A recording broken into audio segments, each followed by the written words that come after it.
నేను యలపూడి వైఎస్ఆర్సీపీ అధ్యక్షుడిగా ఇన్ని రోజుల నుంచి కొనసాగాను. నా 27 సంవత్సరాల రాజకీయ చరిత్రలో కాంగ్రెస్ పార్టీకి ఫస్ట్ నుంచి చేసాం. తర్వాత రాజశేఖర రెడ్డి గారి కుమారుడిగా జగన్మోహన్ రెడ్డికి సపోర్ట్ చేసి ఆయనతో ప్రయాణం చేసాం ఆ పార్టీలో, వైసీపీ పార్టీలో. ఆయన రాజధాని అమరావతిగా ఇక్కడే నిర్మిస్తాము అని నాకు ఇదే చేతిలో చెప్పి నేను ఇల్లు కూడా కట్టుకున్నానని చెప్పి అన్నాడు. ఆ తర్వాత ఆయన ముఖ్యమంత్రి అయ్యాడు. ముఖ్యమంత్రి అయిన తర్వాత ఆయన నిర్ణయం మార్చుకున్నాడు. కానీ మనమైతే ఆయన ముఖ్యమంత్రి స్థానాన్ని అయితే ఈ 5 సంవత్సరాలు మార్చలేం కాబట్టి అందులోనే వైసీపీలోనే ఉండి అమరావతి తరఫున అమరావతి ఉద్యమంలో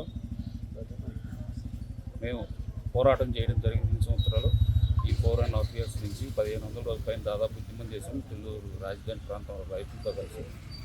కానీ వాళ్ళు ఏ విధమైన మార్పు లేదు కాబట్టి నేను వైసీపీ పార్టీకి ఆ సభ్యత్వానికి రాజీనామా చేస్తున్నాను ఈరోజు నుంచి.